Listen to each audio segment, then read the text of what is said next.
amajjii 3 bara 2021 dhaggeeffattoota Jirraa Miidiyaa nagaa jirtu akkam jirtu isiniin jennaa qophii keenya guyyaa har'aa qabannee dhiyaannee jirra.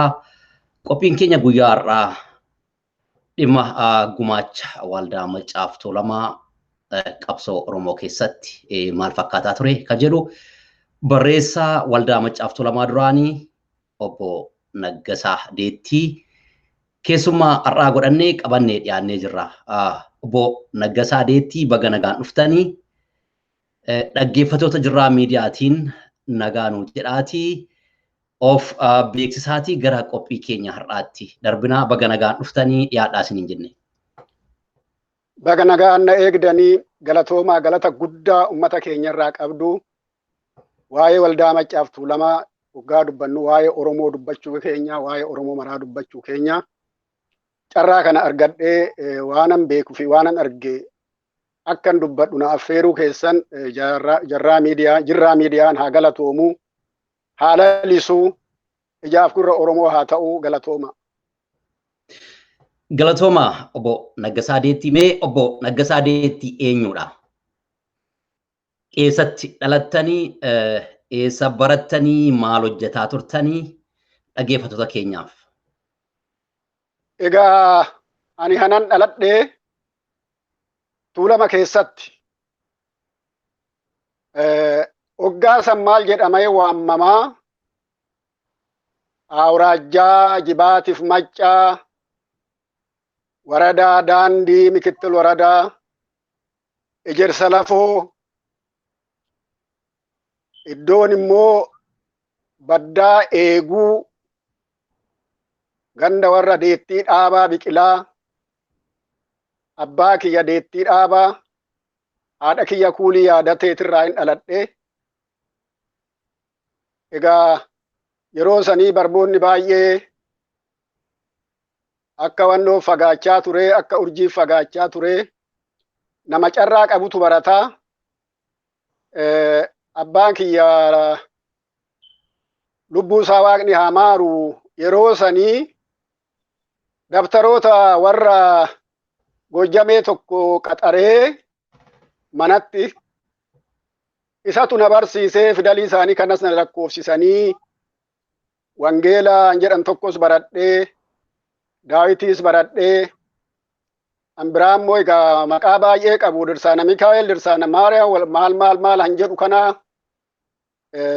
baradhee wanni hunduu bi'iisidhaanii ana dhiisi isaanuu hiika isaatuu hin beekanii ergasii hoggaan duuba garagaree laaluu erganuuf baree kanattanii barreessuu fi dubbisuu baradhee oduman kanaan jiru umuriin kiyyas xinnoo waan dabaree deemee fi abbaa kiyya jala kiisii isaa keessaa hoggaa san birrii 20 fuudhetan magaalaa Adaamaa jirti Adaadanti obboleettinaadha kiyyaa ishii bira dhaqeetan ishii bira xinnoo turee bakka nani dhaqee siigaan ilma hangafa waanan ta'eef baay'ee naanii amma booda barbaadanii na arganii mana barnootaa bakka barbaaddetti si galchinaa deebe jedhanii na deebisanii mana barnootaa Hoolotatti Qanyaasmaachi mana Qanyaasmaachi waalii han jedhan tokkotti Hoolotatti amma kutaa 8 jiraayyuu kutaa 8 amma kutaa 8tti baradhee ani barmoota qeesii waanan baradhee dubbisuu danda'uu fi waggaa 5ttanii kutaa 8 ministirii fudhee haala gaariidhaan darbee Ambotti ramadamee egaa achitti haayiskuulii xumuree itti aansee wanni ayyar haayilii an jedhamu eerfoorsii damee armii aaviyeeshinii an Finfinnee jiru keessatti qaxaramee egaa wannoo isaa baay'eedha. Kana fakkaata gabaabumatti. Galatooma obbo Naggasaa Deettii. Egaa qophii keenya har'aa ka Jirraa Miidiyaa keessummaa keenya taatanii nu dhiyaattanii jirtanii akkuma jalqaba kaasuu yaale mariin keenya yookaan wanti isin gaafannu barreessaa waldaa Maccaaf Tuulamaa duraanii turtanii akkasumas immoo yeroo adda addaa waldaa waaqeffannaa damee waldaa waaqeffannaarra tajaajilaa turtanii akkasuma yeroo waldaa Maccaaf Tuulamaa tajaajilaa turtan yeroo uummata keessa tajaajilaa turtanii wantoota dararri akka dhuunfaattis akka namoota waldaa kana keessa hojjetanii ragayeetu jira akkasumas immoo dararri waldaa Maccaaf Tuulamaarra erga gaafa uumameetii jalqabee darara sirnoota dhufan hundaan waldaa Maccaaf Tuulamaarra qaqqabaa dhufeetu jira. Mee sana irratti kaasnee dubbanna. Mee waldaa Maccaaf Tuulamaarraa yoomi jalqabdaniiti miseensa kan taatan yookaan immoo dhaquu ka jalqabdani bara kamirraa jalqabdaniiti? Egaa waldaa Maccaaf Tuulamaa bara inni uumamuu bara akka lakkoofsa biyya saniititti bara 955 keessa uumame. Waggaa san mana barnootaa jirraa hin dhageenyaa waan waldaa kanaa dammaqinni waan hin jirreef karaa addaatiin dhageenyaa turreeyyu egaa ijoollee dhasii dammaqina hin qabnu warruma waanuma jarri nafxanyaan sammuu keessa nu kaa'ee gurraan akka dhageenyu godhee ijaan akka sagarru godhee isuma laalaa turre malee hin qoosnayyuu waggaa sanii waa'ee waldaa Maccaaf Tuulamaa waggaa Taaddasaa Birruufaa hidhamanii waggaa Taaddasaa Birruu waan baay'ee tureeyyu. Anan miseensa ta'ee erga lammata banamee bara 1992 erga Ihaadeg galee deebi'ee baname waldeenyi suni fedhiinan qabaayyuu egaa garuu hubannoo guutee foormii guutee anan miseensa ta'ee dirqama ji'a ji'aanarraa eeggamu kaffalaa ture. Kuni kanumaan ta'ee waldaanyi Maccaaf Tuulamaa maa attamitti uumame maaluuf uumame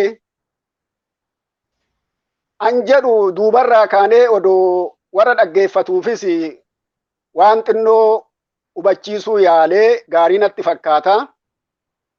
Waldaa Maccaaf Tuulamaa hanuumee garboonfataa nafxanyaa bara Saahila Sillaasee jechuun akaakayyuu Minilik. Bara Saahila Sillaasee kaaba an isaan shawaayidhan kaaba Tuulamaatti Ankoobarritti mandhee ijaarratanii bara sanii warra kiristinnaa ka'ee maqaan isaanii Walda Maariyaam Walda Goorgis ta'e lafa Ankoobarrii fi waraanaa baasa waggaan jedhu an isaan Dabra Birhaan jedhanii moggaasan san waltajjii idduu san an jiru Ankoobarrii kaasee waltajjii Dabra Birhaan ho'en kooka waraanaa baasaa han jiru san Oromoo achii buqqisanii achii balleessanii warra amantii isaanii fudhatee warra kiristinnaa ka'ee maqaan isaanii geeddaramee achi qubsiisan. Kana booda Oromoo Tuulamaatti handuuluu calqabee hanfiixuu calqabee Saahila Sillaasee Asfaawasan amma Hayyesuus warra jedhaman abbaa Hayila Malakoot yookaan akaakayyuu Minilik. Hayila Malakoot suni Saahila Sillaaseen suni maal godhee Oromoo balleessuu fi waa sadi lafa kaawwate. Tokko Oromoodhaan cabsu. Lammaffaa warra muuxannoo waraanaa qaban alaa galchanii muuxannoo waraanaa ummata isaanii barsiisanii Oromoo irratti duulchisu. Sadaffaa warra beekamaa Oromoo keessaa beekameetoo of duubaa dura laalle dubartii isaanii itti heerumsiisanii Oromoo kanaan cabsuu yaalan.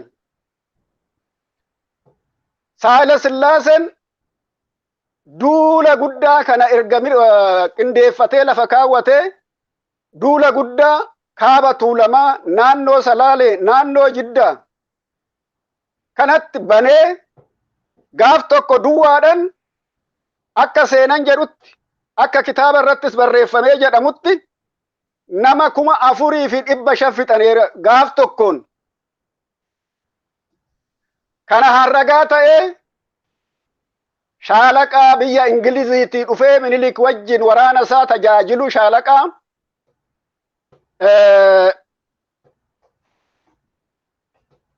shaalaqaa Karnovaas nama jedhamutu ragaa bahee gaaf tokko duwwaadhaan nama 4,500 akka Haayile Sillaaseen fixe galmeesse. Haayile Sillaaseen maal godhee waggaasanii nugusa bara 18 fi amma 13 bara 18 amma 1847tti nugusa Shawaa ture. Shawaa hoggaan isiniin jedhu immoo Shawaan maqaa Tuulama fudhate odoo hin ta'in naannoo Ankobarri hanjiru san maqaa isaa geeddaranii Manzee, Bulgaa, Qaawot, Gishee, Ifrata, Ansookiyaa kana tureeyyu Shawaa han jedhamu. Shawaan kun immoo eechaa dhufee Tsuwee han jedhamu maqaa waraana isaanii maqaa waraana kaabaa dhufee warra achi qubate. Maqaan isaanii Tsuweedhama. Tsuwee irraa Shawaatti geeddaran naannoo Ankobarri duraan dursanii Shawaa moggaasaniif. Egaa Haayile Sillaaseen baay'ee lolee hin milkoofne. Kana booda maaltu ta'e ilma isaa Haayile Malakootitti darbe. Haayile Malakootis yaalee hin dadhabee oduma kanaan jiru Teewodiroos Gondarii weerara Tuulamaatii dhufee Haayile Malakooti akka odeeffamutti Teewodiroos dhufe jennaanii garaan ciniinee rakkoon itti dhufee du'e han jedhantu jira bara 1847. Kana booda Minilik Teewodiroos maal godhe nama biraa bakka Haayile Malakoot buusee Minilik booji'ee fudhatee Gondaritti hin gale. Egaa Minilik maal godhaa ture waggaasanii mana Teewodiroositti warri Ingilizootaa Teewodiroos waan tajaajilaniif muuxannoo waraanaa, muuxannoo sharrii adda addaa isaan irraa baratee gara hoggaa 10 kana achi ture. Booddee jalaa badee waraanni Warqituu Tuulamatti yookaan Shawaatti Yohaan Minilik deessani. Minilik erga deebi'ee maal godhe? Namicha Teewodiroos bakka buusee deeme san qabee jiraasaa ibiddaan gubee ajjeese.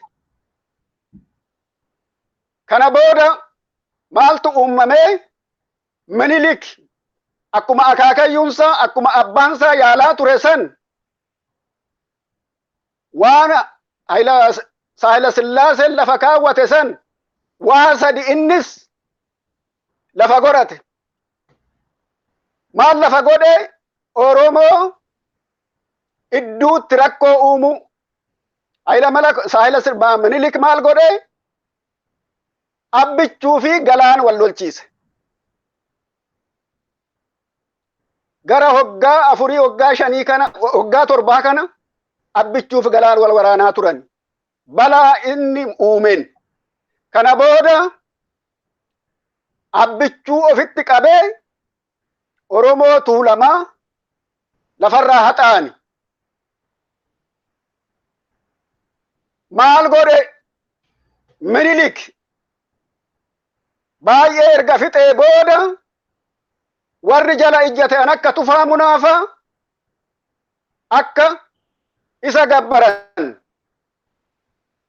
Goobanaa Daaccee xaaliyaa barreessee kana booda eechattuu deemuu hin dandeechanii na gabbara gibira galcha na jalatti bulaa na sagada an jedhu xaaliyaa Goobanaa Daaccii qabachiisee Tufaa Munaatti erge. tufaamunaatti ergee goobanaa waraqata tufaamunaatti kennee tufaamunaa maal godhe miseensa gadaa Tuulamaa waamee waraqata ergame san dubbisanii egaa kuni dhufe maal wayya yaa dhiiroo yaa Oromoo yaa Tuulama maal wayya jedhee tufaamunaa hoggaa waan Minilik goobanaan fidee dhufu san miseensa gadaa Tuulamaatti himu maal murteessani hin lolla yoo dhumne malee nafxanyaan abashaan lafa Oromoo caffee Oromoo handhura Oromoo hin qabattu jedhanii fincilanii tufaamunaa labsii labsee farda kee qopheeffadhu eeboo kee qaradhu cancala farda keetirraa hin baasin hin lolanna jedhanii lolatanii dhumarratti garuu qawwee fi eeboon walgituu waan hin dandeenyeef Oromoon cabe. Qawwee alaa argataniin biyya Ingiliziiti, biyya Faransaayiti, biyya Xaaliyaaniti, biyya adda addaati han argataniin Oromoo cabsanii lafasaa irraa fudhatan. Maal ta'e ka Oromoon Tuulamaa gartokkee biyya obboleechasaa biyya Seekkoo Mandoo Arsii, biyya Arfan Qalloo Harargee, biyya Booranatti bakka adda addaa'itti, biyya Maccaa naannoo Iluu, naannoo Horroo kana kanatti addaan faca'e Oromoon Tuulamaa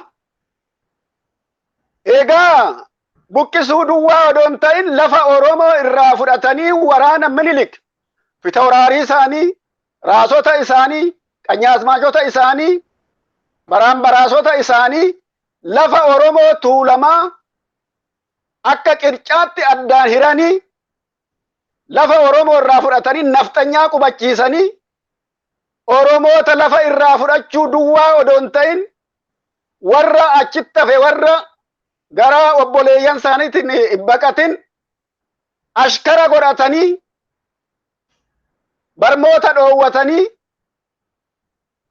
gibirii kaffalchiisanii naannoo adda addaati loonfa fardafa hoolaafa dhadhaafa dammafa waan farsoo ta'u ashaaroo hanqixxaa ta'u waan adda adda abaabilee akaakileen keenya harkaan dhagaa irratti daakanii Finfinneetti fidanii isaan gabbaraa turan.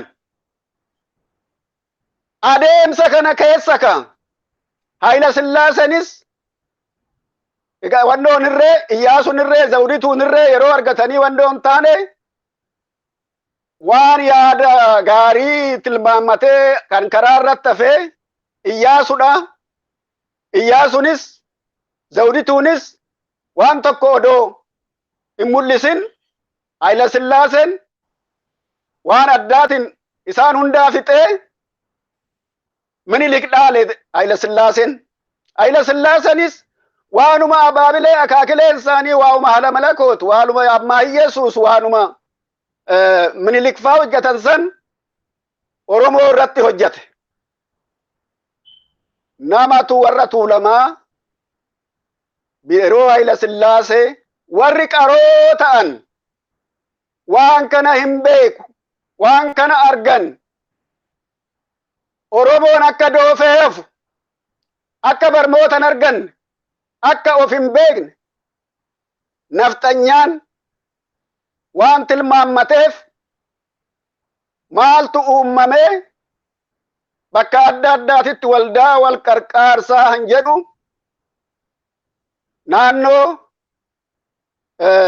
naannoo Hambootitti Hagara Hiwoot Marradaaja Maahebar han jedhu warra biraatitu uume yogaa warra Hagara Hiwoot Kristinaa kaasee warruma isaan uumetu maqaa sanii waldaa kana uume. Adeemsa keessa maal ta'e waldaa sanii akka koloneel Alamuu Qixxeessaa hoogganuu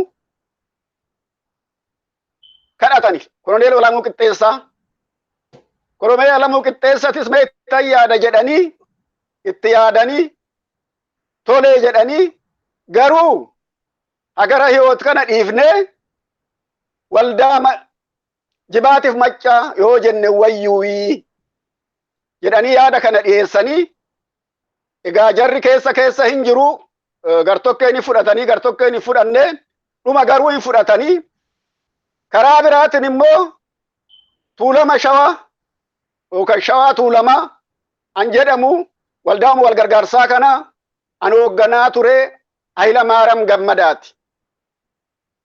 Hayilamaariyaam Gammadaa nama qaroo ta'an nama yeroo malee uumaman hoggaasan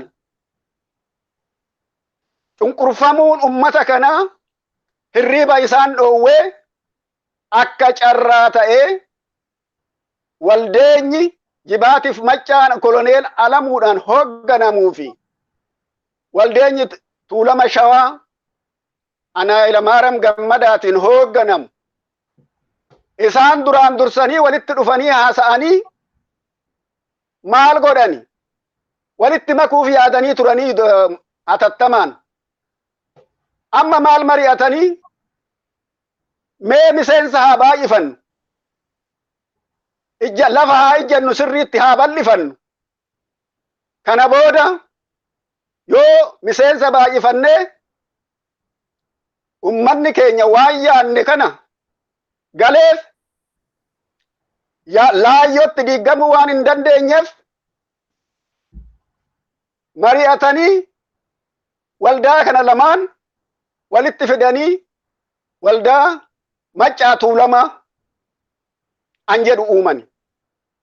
Waldaa Maccaa Tuulamaa ana Hayilamaariyaam Gammadaatis Tuulama Shawaa an jedhu dhiisanii ani jibaat hagara hiyoot jedhu sunis inni safee jibaatiif maccaa fi Tuulamni Shawaa walitti makamanii waldaa wal gargaarsa Maccaa Tuulamaa an jedhu dhaabani.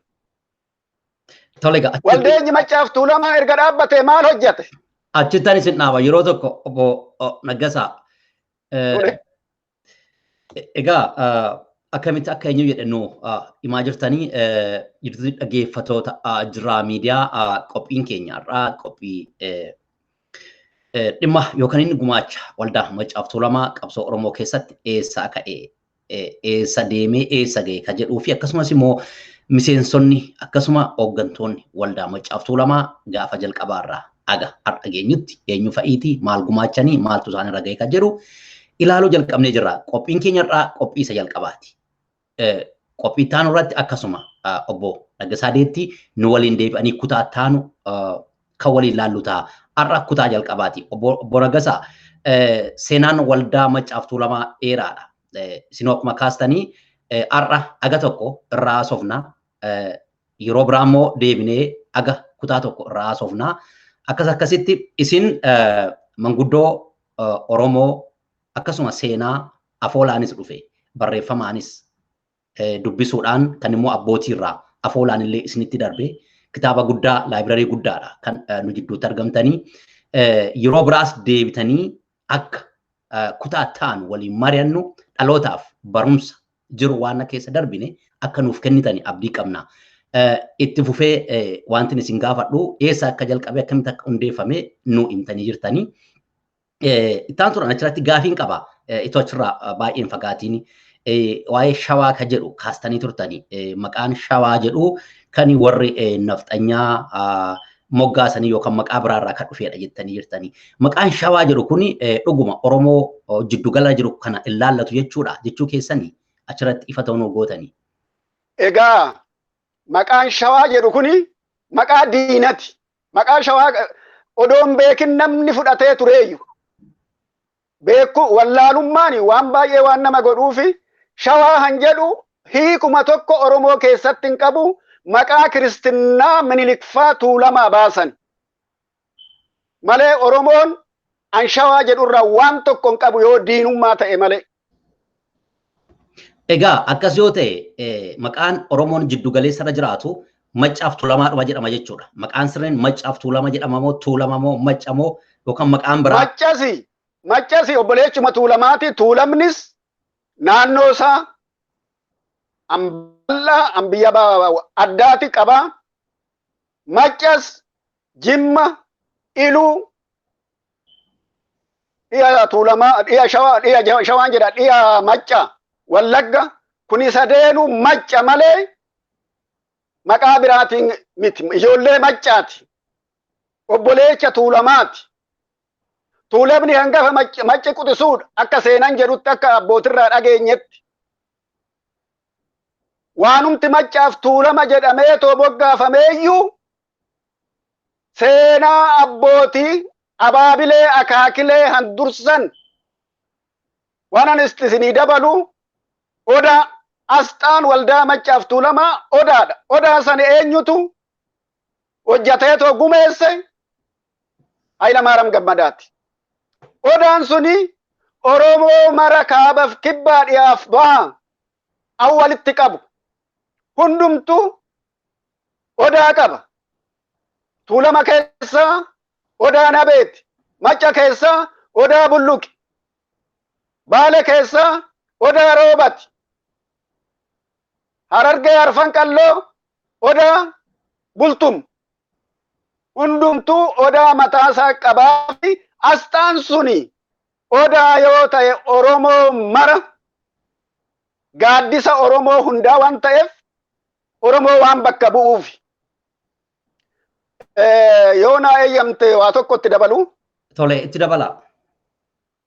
Anaan itti dabalu hoggaa sanii Maccaaf Tuulama jedhamee han uumamee fi mala Hayilamaariyaam faa baafataniin odoo Oromoo waan Oromoo jedhamee mootummaan sun hin eeyyamuuyyu. Haa ta'u malee immoo waldeenyi suni Oromoo mara Harargee kaasee hamma Asoosatti, Seekko Mandoo kaasee hamma Ituu Hubbannaatti, hamma Raayyaa Aseebotti walitti hanqabee ture waldeenyi suni. Oromoo jechuun waggaa san dhoowwa waan ta'eef maqaa Oromootiin odoo waldaa dhaamanii jedhanii mootummaan gita bittootaa Haayile Sillaasee yookaan mootummaan nafxanyaa hin eeyyamuuyyu. Malaan ummata kana walitti qabanii jarri suni. Jarri seenaan isaa hin raaffanne suni. Itti fufuu? Itti fufaa.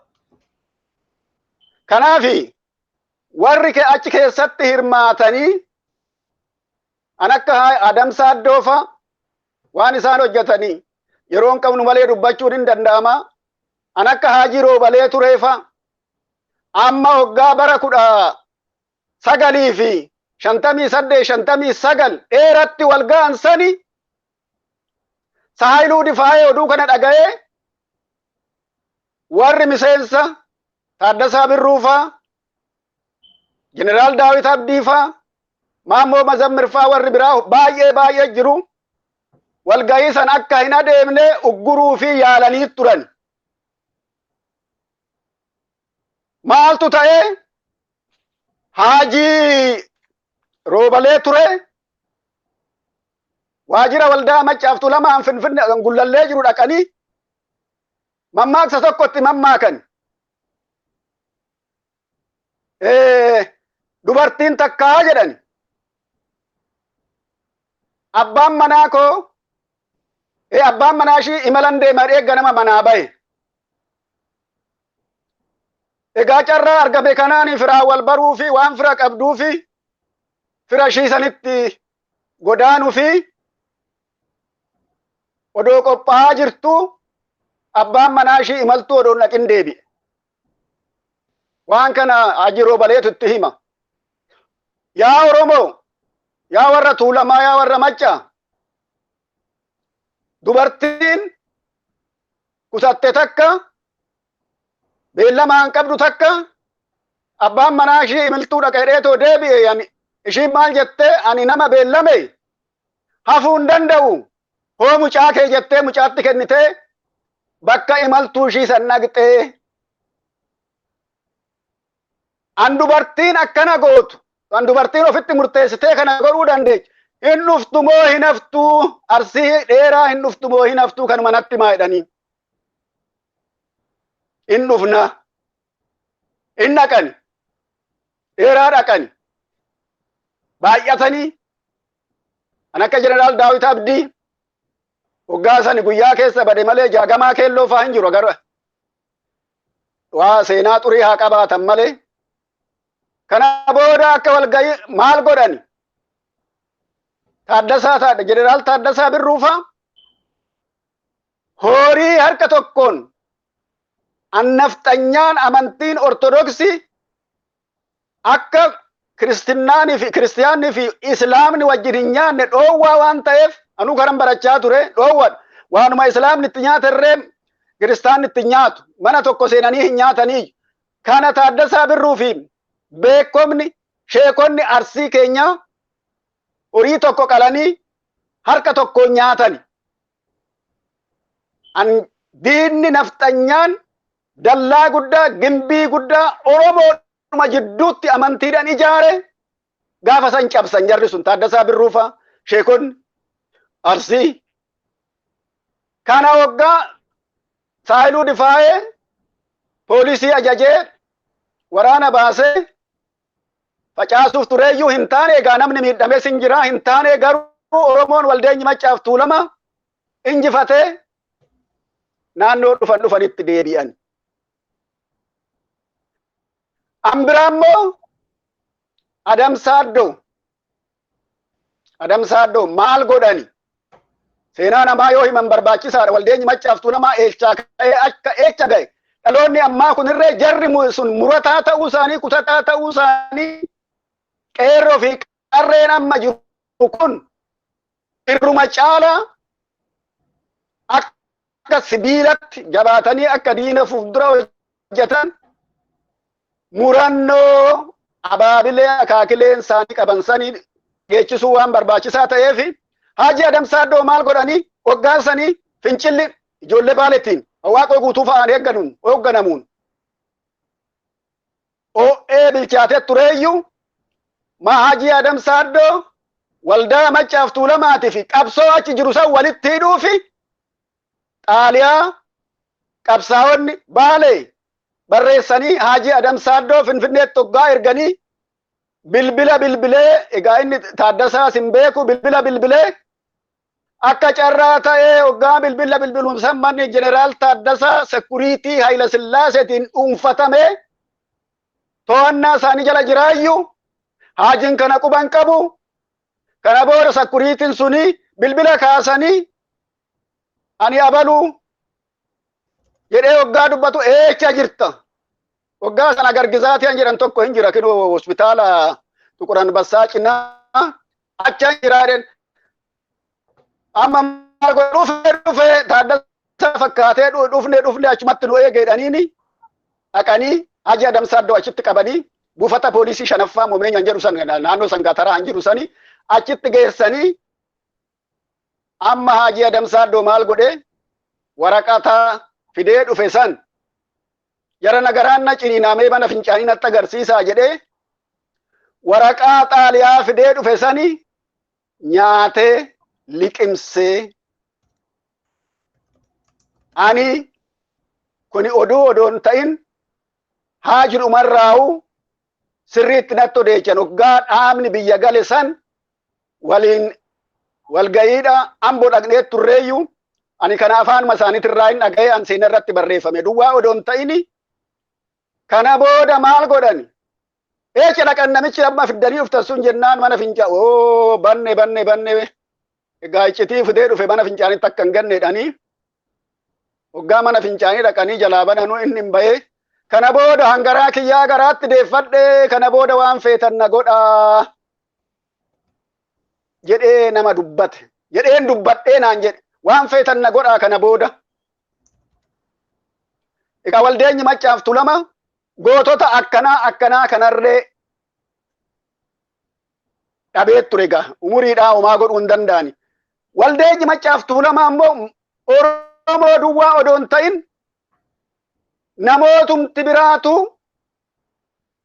namootumti biraa an ulee Minilik wal faana dha'e An akka Sidaama keessa, kan akka Walaayittaa keessa, an akka Muluu Majaafa an paarlaamaa keessa turan san, an akka Qanyaasmaach Gabree Odaa bakka bu'aa warra Gimiraan turan, Baraan Baraas Baashaa, Guduu, Dubbaala, ummata Sidaamaa an bakka bu'e.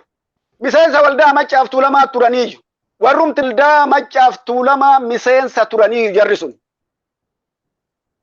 Ammas ummata kanaan seenaan waan walitti nu hidheef, seenaa tokko waan qabnuuf, garboonfataan tokko waan nu garboomseef,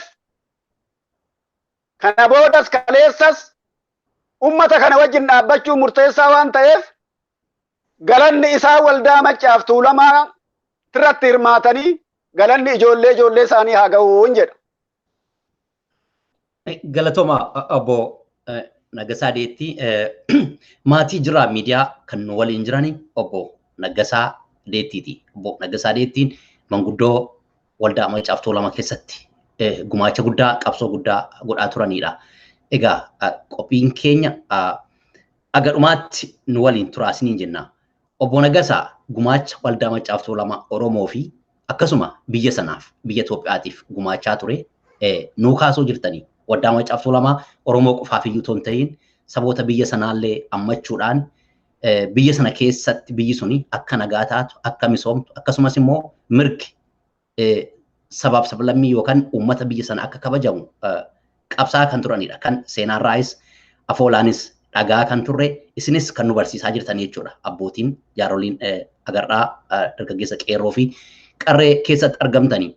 Mee waldaan Maccaaf Tuulamaa kaayyoonsaa inni hundeeffameef misooma waan jedhutu jira. Mana barumsaa ijaaruu, daldala ijaaruu, akkasumas immoo buufata fayyaa adda addaa ijaaruutu jira kaayyoonsaa. Sana bira darbee waldaan Maccaaf Tuulamaa akkuma isin kaasuu jirtanii tokkummaa Oromoo walitti qabuudhaan akkuma kaastan Oromoon gaafa rakkoon irra ga'u inni tokko Oromoon gara tokko gara biraatti baqachuudhaan inni sunis immoo ofitti fuudhuudhaan akkasumas immoo Oromoon itoo gandaa waliin qoodiin barasan amantaadhaan itoo waliin qoodiin waliin nyaachuudhaan waliin dhaabbachuudhaan Oromoon tokko ta'uusaa agarsiisaa ture. Waldaa Maccaaf Tuulamaa gahee guddaa taphataa ture jechuudha. Waan isin nutti himtanirraa waan dubbisneerraas. Waldaa Maccaaf Tuulamaa gama misoomaaf jedhee hundaa irratti misoomni hojjetame kan isin beektan manni barumsaa ijaarame buufanni fayyaa ijaarame dildilli ijaarame kan jiru jira yeroo sana bara jalqabaa sanarratti. Galatooma. Bara jalqabaa baay'ee galatoomaa gaafii bayeessaa gaafii cimaadha. Koloneel Alamuu Qixxeessaa fa'aa jalduu lafa isaanii kennanii manni barnootaa irratti ijaarame. An akka Qanyaasmaach Muluu Wasanoo fa'aa Salaalee lafa kennanii mana barnootaa irratti ijaaranii waan adda addaatii riqicha fa'aa waan baay'eetu ijaarame. Egaa waldeenyi Maccaaf Tuulamaa hoggaa calqabaa sanii yeroo gabaabaa keessatti waajjira isaa bakka hundatti banatee tureeyyuu diinni waan Oromoon tokko lama ta'eetu waliin haasa'urree waan hin jaalanneef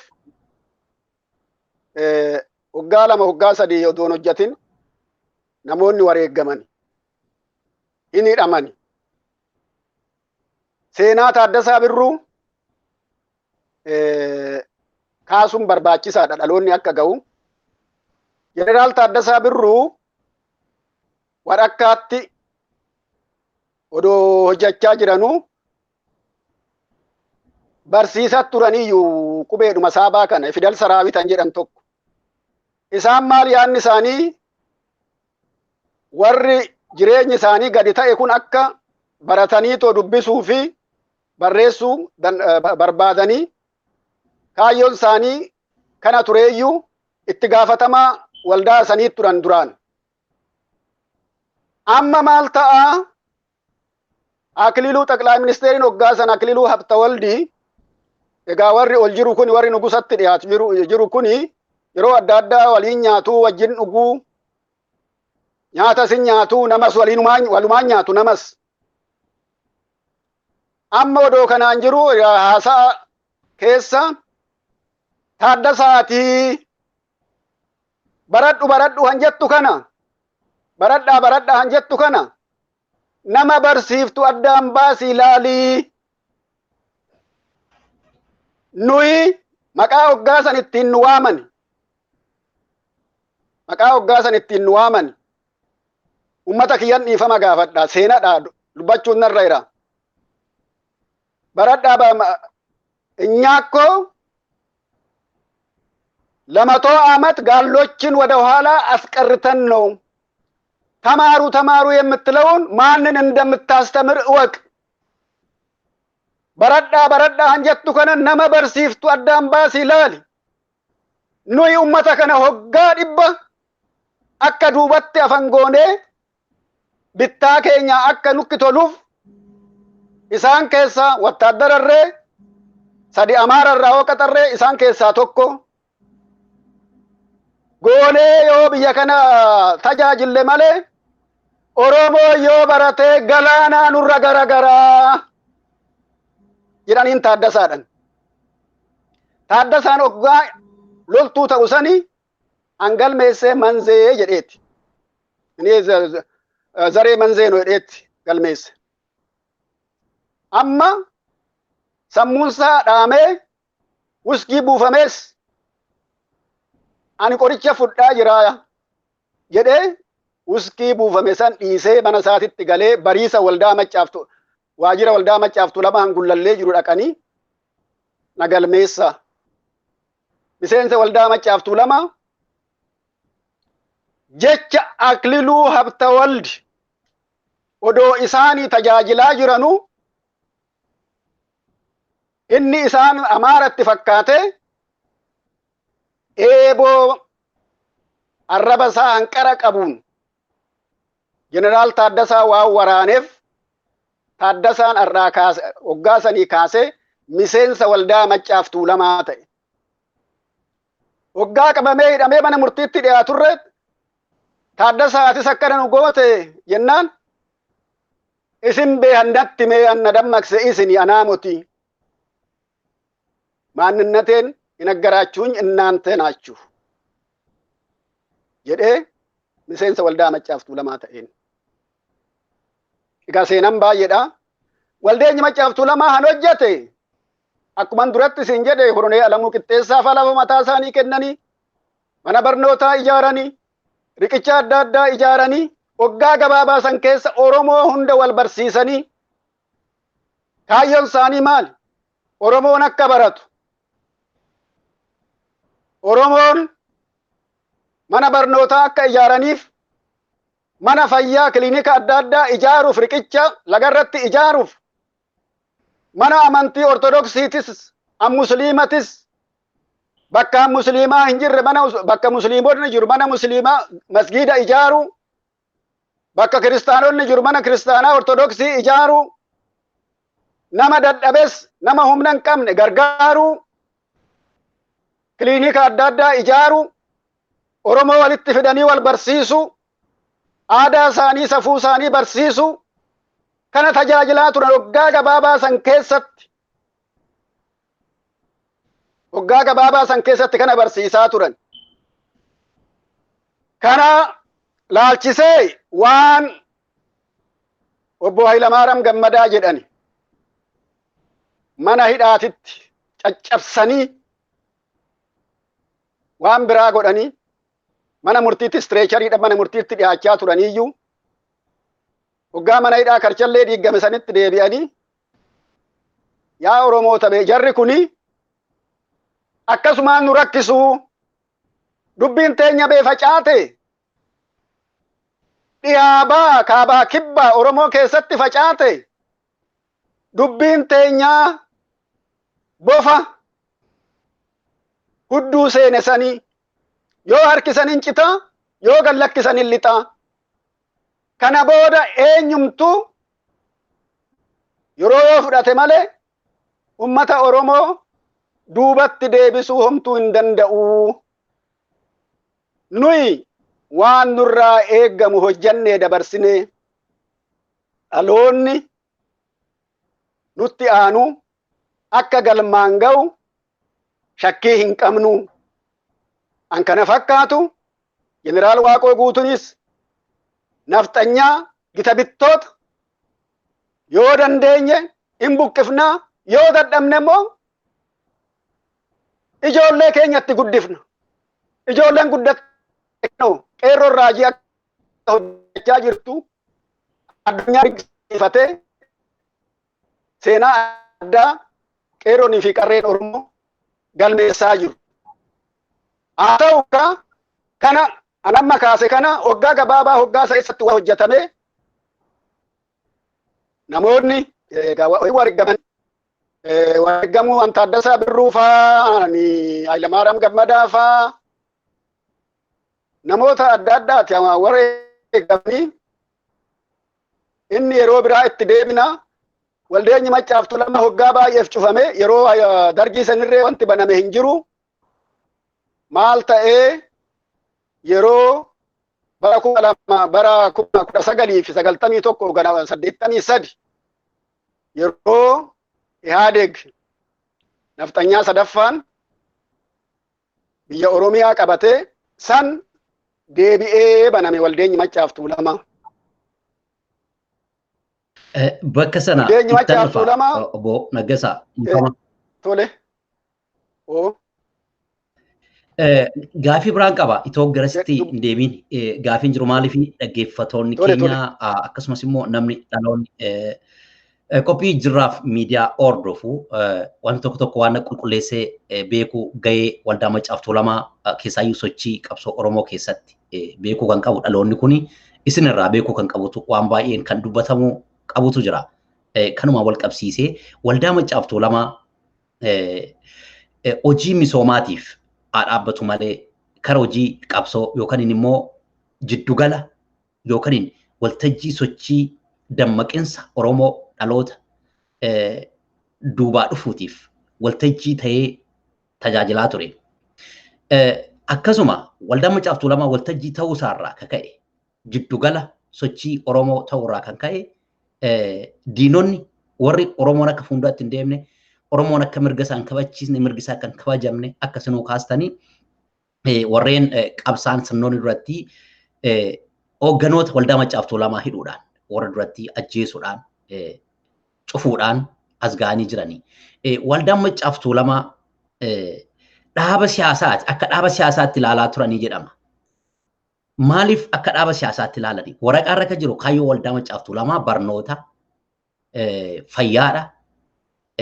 Rakkoo sabaa hiikuudha. Achirra akka jirutti eenyuun siyaasaa yookaan kaayyoon dhaaba siyaasaa seera ittiin bulmaata waldaa Maccaaf Tuulamaa keessa hin jiru. Garuu jarri warri Oromoon akka misoomu Oromoon nagaa argatee akka fuulduratti deemu akka guddatu hin barbaanne dhaaba siyaasaati jedhanii kumataa turani, hidhaa turani, cufaa turani. Maaliif akkasitti ilaaluun isaan barbaachise? Baay'ee galatoomii. Maal sitti fakkaate? Oromoon waldeenyi Maccaaf Tuulamaa qotiisa qotee xaafii facaasee, qamadii facaasee, boqqolloo facaasee, shimbiraa facaasee misooma duwwaa muti. Sammuu ijoollee isaati. Sammuu hoggaasan qeerroo fi qarree turan. Sammuu isaaniitti misoome. Namni sammuun misoomee baratee waan jiru arge, waan Oromoo arge tokko hin jijjiirrama. Jijjiirramuudhaaf qaama siyaasaa tokko ijaarratee mirga isaa falmachuudhaaf duraan dursee barachuutu irra jira. Waan ofi seenaa ofii beekuutu irra jira. Waan dhabee fi waan argate addaan baasuutu irra jira. Oromoon duraan dursee barachuu barbaachisaadha. Beekuun barbaachisaadha. Seenaa ofii beekuun barbaachisaadha. Kaayyoo waldaa Maccaaf Tuulamaa guddaan barsiisuudha. Seenaa itti himuudha. Ijoollee isaa qaruudha. Ijoolleen qaramte, ijoolleen baratte. Garbummaa waan inni ta'e waan hubataniif garbummaa san immoo ofirraa buusuuf barmoota barbaachisa. Furtuun garbummaa ofirraa fonqolchuu furtuunsaa barmoota. Xaafii qotanii too garaa quufuu duwwaa miti. Sammuudha fi ilaalcha ummata isaa, ijoollee isaa, qeerroo isaa an jijjiiraa ture waldaa Maccaaf Tuulamaati. Maal argataree eenyu faa jijjiiree sammuu eenyu misoomseet maaltu argame? Addi bilisummaa Oromoo achi keessaa bahe. Ibsaa Guutamaa fa'a. An hoggaasan Leencoo fa'a, Baaroo Tumsaa fa'a. Namoonni adda addaa Qees Guddinaa fa'a. Namoonni adda addaa misooma sammuu ijoollee isaaniit irratti hojjechaa waan turaniif, garbummaa waan ta'e waan hubataniif, isaan keessaa addi bilisummaa Oromoo an uumman. Waldaa Maccaaf Tuulamaa maaliif jibba nafxanyaan? Sammuu ijoollee isaa misoomsee, of beeksisee, of barsiisee, cunqursaa waan ta'e cunqursaa mootummaa nafxanyaa gitabittoota Amaaraa ofirraa buqqisee biyya isaa akka dhuunfatu an godhe, an bu'uura ta'e, an karaatti agarsiise Waldaa Maccaaf Tuulamaati. Odoo waldeenyi Maccaaf Tuulamaa jiraachuu baate, odoo dhiya Oromiyaa irraa harfan qalloo ka'uu baatanii, odoo qabsoon Baalee Hawwaaqoo guutuutu hin hoogganamu ka'uu baate, Oromoon har'a eecha jira jedhamee namni of gaafate deebii isaa ofumarraa argachuu hin danda'a.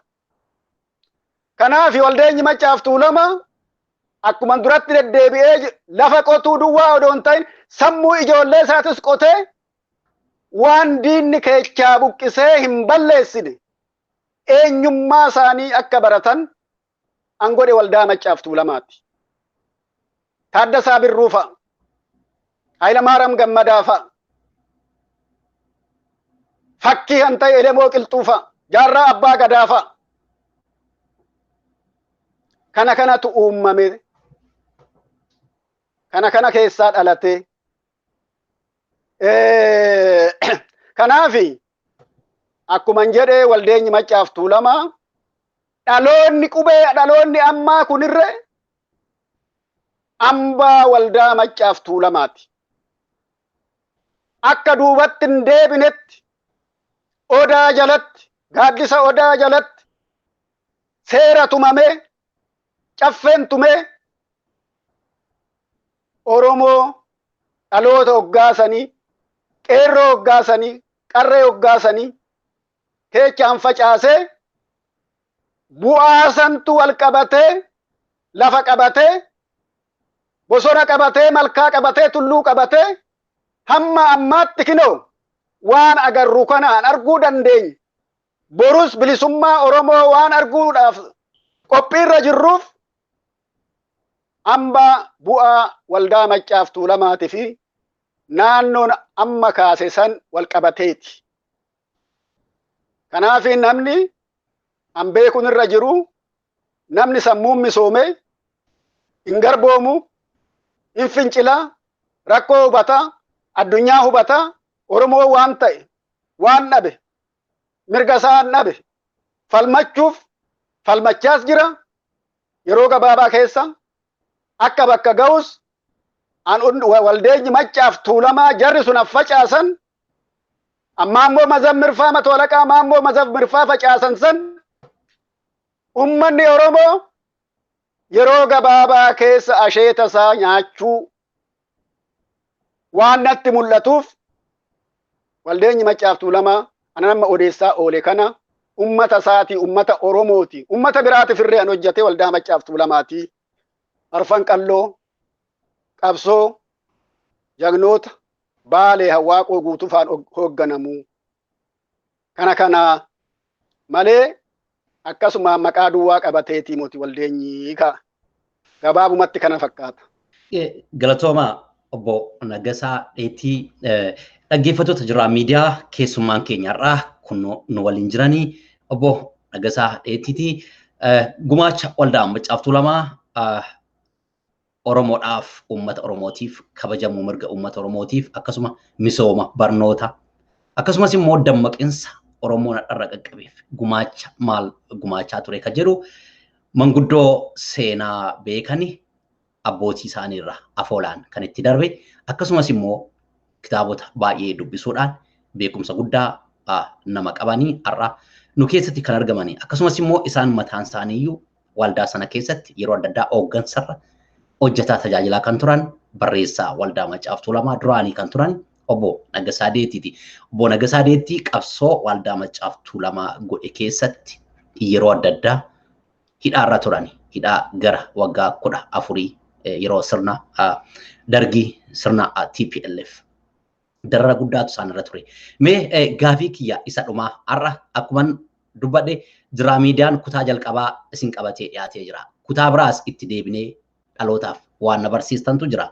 Kutaa isa jalqabaa isarraa xumuruudhaaf itoon xumuriin dura gaafiin kiyya inni dhumaa mee waldaa Maccaa fi Tuulamaa isin yeroo barreessaa taatanii turtanitti waldaa Maccaa fi Tuulamaa agam hojii uummataa hojjechuu irratti yookaan dammaqinsa gochuu irratti agam hojjetaa ture yookaan immoo itoo hin cufamin yoom baname yoom deebi'amee cufame yeroo banaa ture sana keessatti gumaachi inni godhe yeroo isin aangoorra turtanitti maal fakkaata ka jedhu gaafii kiyya isa dhumaati yeroo biraa immoo itti deebinee itti fufnee gaafii adda addaa kaasnaa jechuudha galatoomaa. Egaa waldeenyi Maccaa fi Tuulamaa yeroo dargii surmaa hin jiru yeroo Ihaadeeg baname yeroo Ihaadeeg keessa yeroo sadi cufame yeroo sadeenu yeroo duraa bara 2004 yookaan 2003 hiriira waamnetti turreeyyuu kana wal qabatee waldeenyi Maccaa fi Tuulamaa miseensonni isaa akkuma jirutti hidhamanii turanii bara 2008 amajjii keessa immoo mana murtiitti himatanii warroomti alatti hafee mana murtiitti abukaatoo bitanii akka banamu godhanii haa banamu malee immoo yeroo baname sanitti akka carraa ta'ee anis waggaa 4 booda nan hiikkame. Haa ta'uuti waggaan barreessaa ture sanii waldeenyi Maccaa fi Tuulamaa maal hojjetee an jedhu ummata Oromooti gabaabsee ibsuu nan yaala. Waldeenyi Maccaa fi Tuulamaa caasaasaa keessatti gara caasaa 13 kana qaba. 13 kana keessa aadaa fi seenaa fi amantii Oromoo amantii han jedhutu hojii calqabe. Maal hojjete aadaa fi seenaan sun? Waajjira waldaa Maccaa fi Tuulamaa keessatti namoonni seenaa beekan, aadaa han beekan, waa'ee gadaa sirriitti han beekan ijoolleen Oromoo baay'een isaanii Tuulama keessa han jiran baay'een isaanii geejjibaa kaffalanii achitti dhufanii aadaa seenaa waan adda addaa barachaa turan waajjira waldaa Maccaa fi Tuulamaa san keessatti. Warri abbaa gadaa namoonni adda addaa an akka Maammoo Gadaa an akka obbo Tasfaayee faa warri abbaa gadaa dhufanii barsiisaa turan waldaa Maccaa fi Tuulamaa keessatti. Kana keessa an akka Dirribii Damisee faa an amma pirezidaantii waldaa Maccaa fi Tuulamaa ta'anii barnoota guddaa kitaabarree barreessanii ummata keenya ijoollee keenya qeerroof qarree haala marsaa 4-5 barsiisne. Qeerroo fi qarreen bara 2005 uumame namoonni kana bu'uureessan hin jiru. Barnoota seenaa aadaa sirna gadaa waa'ee Oromoo hamma danda'ametti argaaf dhageetti qabnurra qeerroo fi qarree waldaa Maccaa fi Tuulamaa waajjira isaa keessatti warra barachaa ture. Isaan keessaa tokko natti fakkaata. Kanaaf bu'aa waldaa Maccaa fi Tuulamaa akkuma duraanii qotiisa duwwaa odoo hin ta'in sammuu ijoollee isaa misoomsudha. Koree aadaa fi seenaa maal hojjete? Waa'ee irreecha hora arsadii kana akka deebi'ee lalisee lafa qabatee bakka Oromoon dur itti wal argu qee abbaa muudat itti wal argaayu bakka abbaa muudaa han dursan bu'ee akka Oromoon hora arsadiitti wal argee nagaa wal gaafatee awwalin raaffate wal yaadatee fuuluma waliituu baree akka Oromoo walitti dhufu irreechi bara akka lakkoofsa biyya saniikitti bara 1997 keessa hora arsadiitti koree waldaa Maccaa Tuulamaatiin ijaarame. Waan san bu'uuressee namoota murtaa'in irreechi sun adeemaa ture. Dhawaata keessa Oromoon hamma miliyoona 6 ta'utti an irratti hirmaachisuu danda'e. Waldaa Maccaa Tuulamaati utubaa jalatti immoo damee inni ijaarrate aadaaf seenadha. Bakka sanitti irreecha duwwaa odoo hin ta'in beektonni keenya ergaa adda addaa dabarsaa turanii Oromoon wal bare, an seenaasaa bare, an qabsoodhaaf irree muratee ka'ee warra namni achi dhufe an achi dhagaye warra hin dhagayinitti warra biyyatti hafanitti akka himu ta'ee hora arsadii fi naannoo Finfinnee keessaa darbee kinoo akka addunyaarree dhuunfatu irreechi kuni bakka Oromoon jirutti ani yeroo tokko nan arge bakka nama lamarree ta'anii bakka irreecha kana kabajantan arge biyya alaa kanatti. Kana hojjate Waldeenyi Maccaa Tuulamaa Oromoo aadaa isaatitti deebise, bakka isaatitti deebise, seenaa isaatitti deebise. Qarree fi qaroo qare. Eebbarree waggaa eebbifnu ilma qaroo intala qaroo Oromoodhaa kenni yaa Waaqi. Intala abbaa haadhaa qeerroo abbaaf ilmaata abbaaf haadhaa ta'u qeerroo qaree biyyaa ta'an an qarooman an Oromoo bilisoomsa yaa Rabbi nuu kenni jechaa kadhachaa turre irreecha waggaadhaan. Waaqni nu dhaga'ee kinoo nuu kennee qeerroon nu boonsee qarreen nu boonsee bilisummaa keenya gonfachuuf qarqararra hangeenyee obsaa fi murannoodhaan eegaa jirru bu'aansaa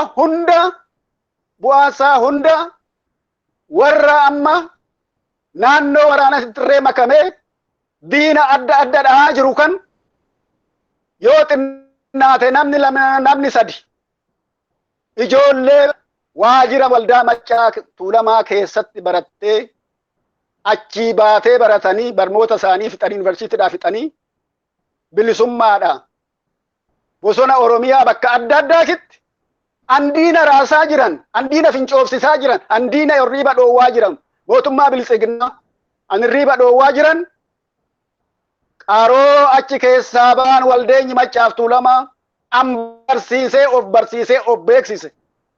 Waldeenyi Maccaa Tuulamaa kana hojjate. Kanaafi yeroo hunda an hidhamuuf an balaaleffamuuf akka Oromoon of ta'ee of beekee biyya isaa dhuunfatu, mirga isaa gonfatu, afaan isaa, aadaa isaa, biyya isaa waan gonfachiisuufi kuni nafxanyaatti gita bittoota Amaaratti amaarsaa ta'ee akka Oromoon ijamman lama ta'anii akka naasofne akka waliin deemuu hin dandeenye diina addaa ammarree nurratti adeemsisaa jiran durani sana adeemsisaa turaniif Oromoo yoo beekee yoo barate garboomsuu waan hin danda'amneef gabaabatti amma fedhanii mootummaa Sillaasee hin taaneef Dargiinis hin taaneef mootummaa wayyaanes hin taaneef warri ayyaamarree wayyaanee kunis hin ta'u jalaa dhufe aduun itti dhi'e. Waldeenyi Maccaa Tuulamaa ammarree biyya keessatti haa banamu malee wal arguu walitti bandoodhaa hin dandeenye. Waldaa Maccaa Tuulamaa diinni hallaalu mootummaan bilisiginnaa mootummaa OPDO hallaalu adda bilisummaa Oromootii fi Waldaa Maccaa Tuulamaa addaan baasanii ilaala. Maaliif waan Oromootika waan harka isaanitti hin kenniniif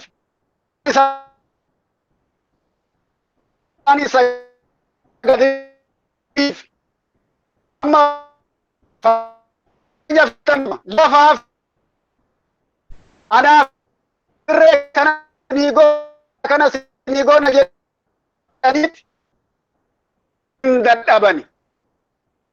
Lafa eenyu fiddanii nuu kennitu? Birri eenyu fiddanii nuu kennitu? Mirgi keenya garaa keenyan hin jijjiirru jennee yeroo baay'ee mana hidhaatti deddeebi'aa turre kanaaf. Kanaaf murannoo Waldeenya Maccaaf Tuulamaa Hayilamaariyaam Gammadaa fa'aa, Maammoo Mazammir fa'aa, Elemoo Qilxuu fa'aa, Jaarraa Abbaa Gadaa fa'aa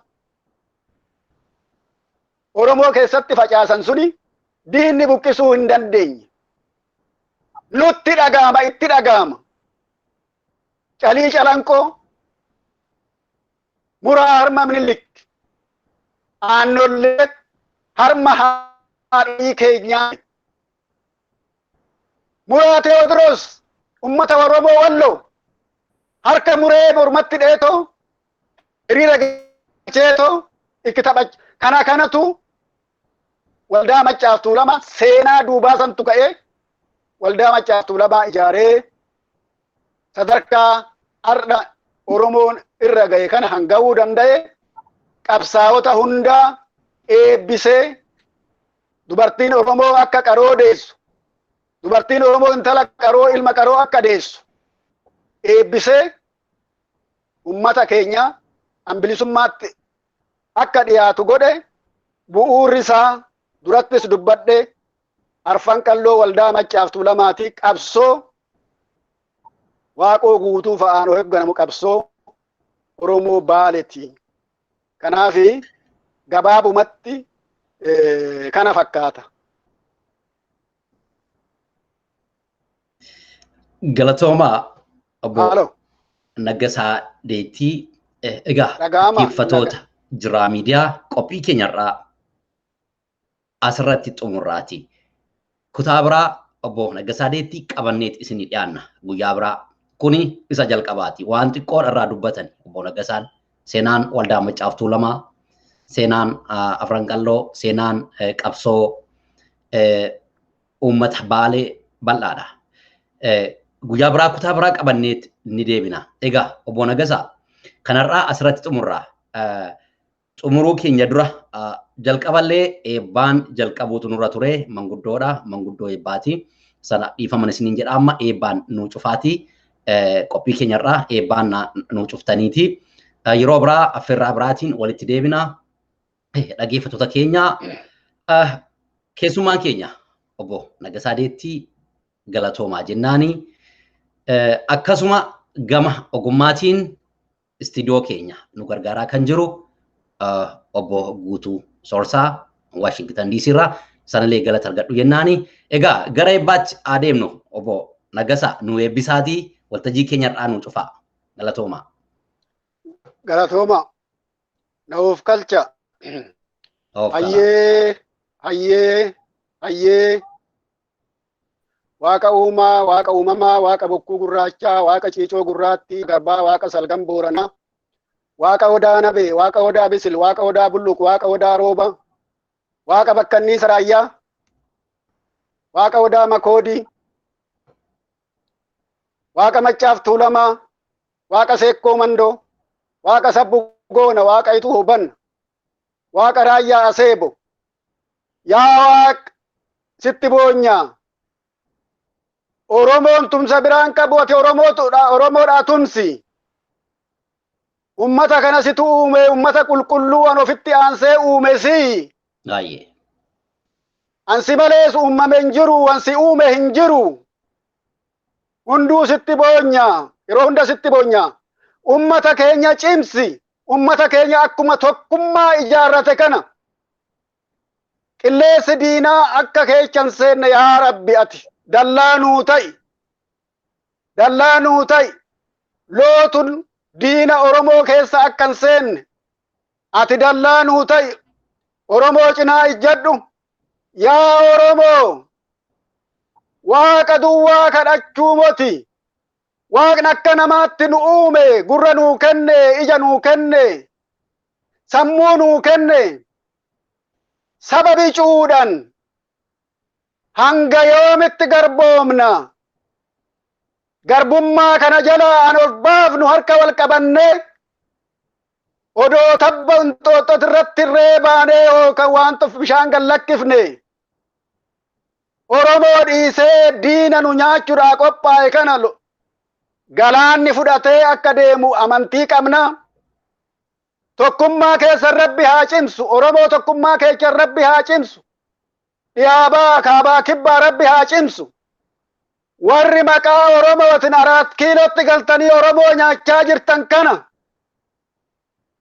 yeroo gabaabaa keessatti ummanni Oromoo dhiifama tokko malee hamma maatitti dhiifama isinii godhuuf namarree isinitti ergee jaarsarree isinitti ergee lakki ijoollee deebi'a ummata keessan hin ganinaan Oromoo ganebee hin milkaa'u. Minilik kan Oromoo ciraabe akkatti du'e seenaa isaa hin beektu. Tortoree cicciteet abaarsi Oromoo kukkute. Hayila Sillaasee fincaan Mangistuu Hayilamaariyaam jalatti awwaallame. Mallas isa akka du'e hin beektu. Inni kunis an isa eeggatu an isaan caalaa hanjara san caalaa waan ta'eef warri isa wajjin hiriirtanii ummata keenya fixaa jirtan boru hin gaabbitu. Qawwee qabattanii deemtan ummata keessaniin ajjeesina. Ummata keenya cinaa ijjadha. Boru hin gaabbitu.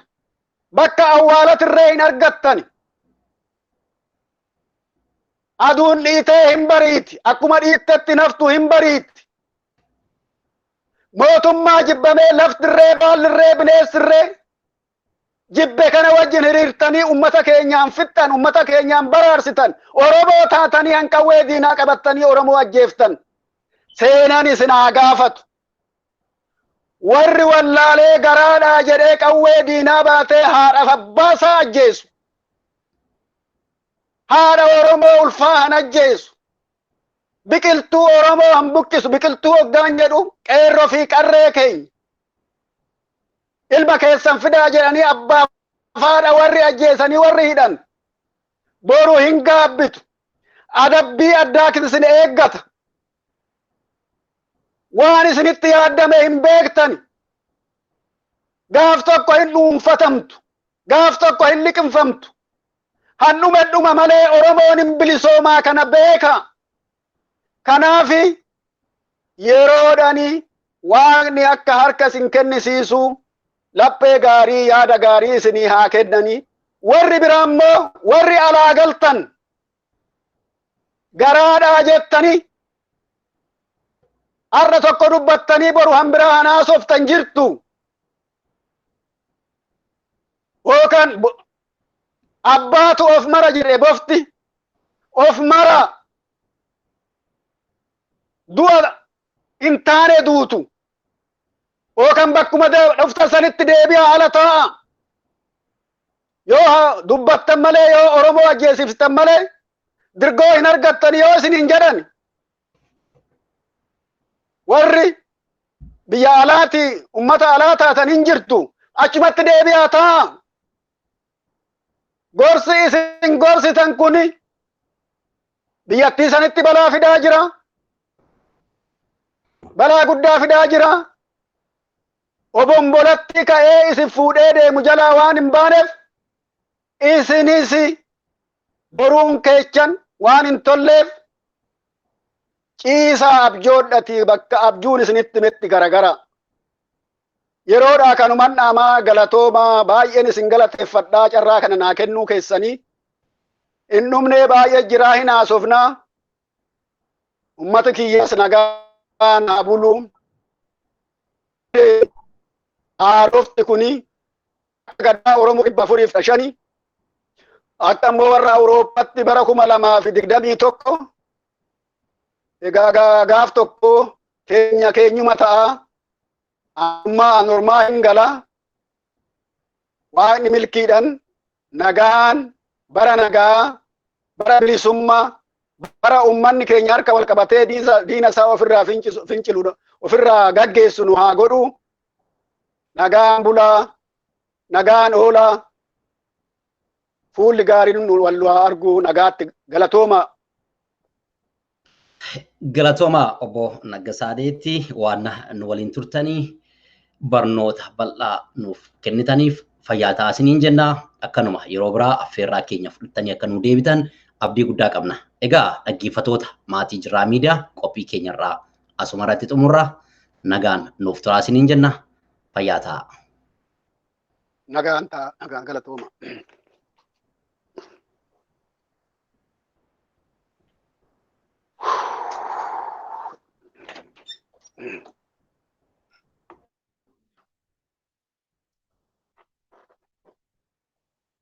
Mm-hmm.